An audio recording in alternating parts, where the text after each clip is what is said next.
വലിയ ചർച്ചയാകുന്നു പി.വി. അൻവർ എം.എൽ.എയുടെ ആരോപണം. ആഭ്യന്തര വകുപ്പിനെ പ്രതിക്കൂട്ടിലാക്കി നിലമ്പൂർ എം.എൽ.എ പി.വി. അൻവർ നടത്തിയ വെളിപ്പെടുത്തലുകളാണ് ഇന്നത്തെ വാർത്താപ്പകലിലെ പ്രധാന വാർത്തകളിൽ ഒന്ന്. സർക്കാരിനെ വിവാദത്തിലാക്കുന്ന പോലീസ് വീഴ്ചകളുടെ ഉത്തരവാദി മുഖ്യമന്ത്രിയുടെ പൊളിറ്റിക്കൽ സെക്രട്ടറി പി. ശശി എന്നാണ് പി.വി. അൻവർ എം.എൽ.എയുടെ ആരോപണം. ADGP M.R. അജിത് കുമാർ കൊന്നും കൊല്ലിച്ചും ശീലമുള്ള ആളെന്നും പി.വി. അൻവർ എം.എൽ.എ ആരോപിക്കുന്നു.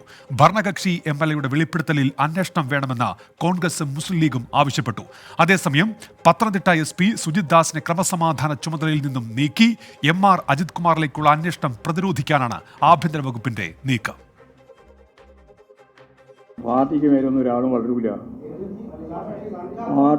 പാർട്ടിയുടെ ഭാഗമാവാതെ പാർട്ടിക്ക് അപ്പുറം കടക്കാൻ ഒരാൾക്കും സാധിക്കുന്നതല്ല. അതാണ് പാർട്ടിയുടെ ഒരു നിലപാട്.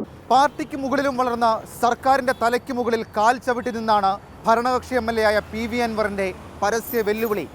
പോലീസ് തലപ്പത്ത് അധോലോകബന്ധമുള്ളവർ പിടിമുറുക്കുന്നുവെന്നടക്കമുള്ള ആരോപണം വെറുതെ അങ്ങ് പറയുന്നതല്ല. ആഭ്യന്തര വകുപ്പിനെതിരെയാണ് അൻവറിന്റെ കല്ലേറെങ്കിലും കൊള്ളുന്നതത്രയും മുഖ്യമന്ത്രിക്കാണ്. പി.വി. അൻവറിൻ്റേത് ഒറ്റയാൾ പോരാട്ടമല്ലെന്നുറപ്പ്.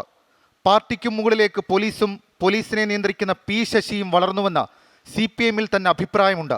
രണ്ടാം പിണറായി സർക്കാരിന്റെ കാലത്ത് ഏറ്റവും അധികം പഴികേട്ട ആഭ്യന്തര വകുപ്പിനെതിരെ ഗുരുതര ആരോപണം ഉന്നയിക്കുന്നതിന് പി.വി. അൻവറിന് ഈ രീതിയിൽ പിന്തുണയുണ്ടോ എന്നതാണ് ചോദ്യം.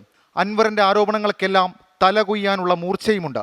മുഖ്യമന്ത്രിയെ വിശ്വസ്തർ കുഴിയിൽ ചാടിക്കുന്നുവെന്ന് പി. ശശിയെ നേരിട്ടാക്രമിച്ചായിരുന്നു പി.വി. അൻവറിന്റെ ഇന്നത്തെ നീക്കം.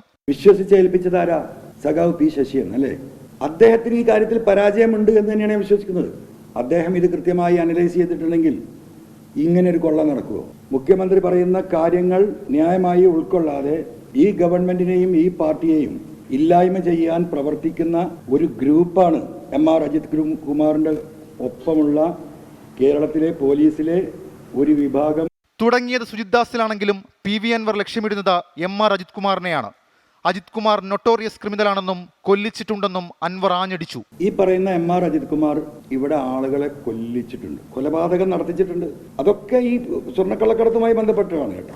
മാമി എന്ന് പറയുന്ന കോഴിക്കോടത്തെ ഒരു കച്ചവടക്കാരൻ 1 വർഷമായി കാണാതായിട്ട് കൊണ്ടുപോയി കൊന്നതായിരിക്കും എന്നാണ് ഞാൻ വിശ്വസിക്കുന്നത്. സുജിത് ദാസ് സ്വർണ്ണക്കടത്ത് സംഘത്തിന്റെ ഭാഗമാണെന്ന് പറഞ്ഞ അൻവർ താനൂർ കസ്റ്റഡി കൊലപാതകവുമായി ബന്ധപ്പെട്ടുള്ള കാര്യങ്ങൾ പറയുന്ന സുജിത് ദാസിന്റെ പുതിയ ശബ്ദരേഖയും പുറത്തുവിട്ടു. ശരിക്കും നമ്മളെ താനൂർ ഇഷ്യൂ എങ്ങനെയാ മരിച്ചത്? അതെന്ന് പറഞ്ഞാൽ മറ്റേ ഈ MDMA-യുടെ 2 കവർ ഈ ചെറുക്കം വിഴുങ്ങിയിരുന്നു. അപ്പം ഈ കവർ അകത്ത് കിടന്നിട്ട് ഒരു കവർ പൊട്ടിപ്പോയി. ഏതെങ്കിലും ഒരാൾക്ക് സാമാന്യ ബോധത്തിൽ ഇവൻ വിഴുങ്ങിയിട്ടുണ്ടെന്ന് അറിഞ്ഞാൽ അപ്പം എടുത്ത് ഹോസ്പിറ്റലിൽ കൊണ്ടുപോകുമല്ലോ.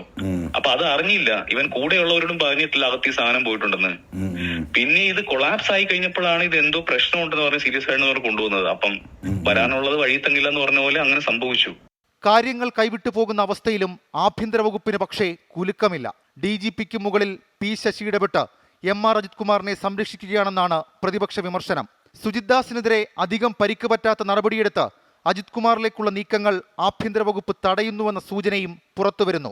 ഭരണപക്ഷത്തെ പോര് പ്രതിപക്ഷവും ആയുധമാക്കുന്നു. സ്വർണ്ണക്കടത്ത് സംഘവുമായും പൊട്ടിക്കൽ സംഘവുമായും മുഖ്യമന്ത്രിയുടെ ഓഫീസിന് ബന്ധമെന്ന് കുറ്റപ്പെടുത്തിയ പ്രതിപക്ഷ നേതാവ് V.D. സതീശൻ മുഖ്യമന്ത്രിയുടെ രാജിയാണ് ആവശ്യപ്പെടുന്നത്. മുഖ്യമന്ത്രിയുടെ ഓഫീസ് എന്ന് വെച്ചാൽ മുഖ്യമന്ത്രിയാണ്. പണ്ട് പോകണ്ടായിരുന്നു മുഖ്യമന്ത്രി സ്ഥാനം.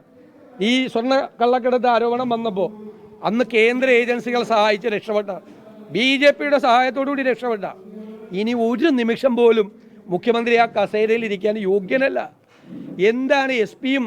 അൻവറിന്റെ ഗുരുതര ആരോപണം നാളത്തെ UDF ചർച്ച ചെയ്യുമെന്ന് P.K. കുഞ്ഞാലിക്കുട്ടിയും പ്രതികരിച്ചു. സർക്കാരിന്റെ വിശ്വാസ്യതയെ തന്നെ അങ്ങേയറ്റം പിടിച്ച് ഒലക്കുന്ന വാചകങ്ങളാണ് പറഞ്ഞിരിക്കുന്നത്. വിശ്വാസ്യതയെ പിടിച്ചൊലക്കുന്ന വാക്കുകളാണ്. അതുകൊണ്ടാണ് പറഞ്ഞിരിക്കുന്ന വിഷയങ്ങൾ വളരെ ഗുരുതരമാണ്. അതിനെ സംബന്ധിച്ച് നമ്മൾ ആലോചിക്കും, ചർച്ച ചെയ്യും എന്ന് പറയാനുള്ള കാരണം. CPM മുന്നറിയിപ്പ് പരസ്യമായി തള്ളിക്കൊണ്ടുള്ള പി.വി. അൻവറിന്റെ വെല്ലുവിളി സർക്കാരിനെയും ആഭ്യന്തര വകുപ്പിനെയും വെട്ടിലാക്കി. ഉന്നത ഉദ്യോഗസ്ഥരുടെ ഫോൺ കോളുകൾ ചോർത്തിയെന്ന് പോലുമുള്ള തുറന്നു പറച്ചിൽ ഇടത് കേന്ദ്രങ്ങളിൽ വലിയ അമ്പരപ്പുണ്ടാക്കിയിട്ടുണ്ട്. അൻവറിനെ മെരുക്കാൻ മുഖ്യമന്ത്രി നേരിട്ടിറങ്ങുമോ എന്നതാണ് കാത്തിരുന്ന് കാണേണ്ടത്. ഷഫീദ് റൗത്തർ, 24 തിരുവനന്തപുരം. പൊതുജനം കഴുതയല്ല.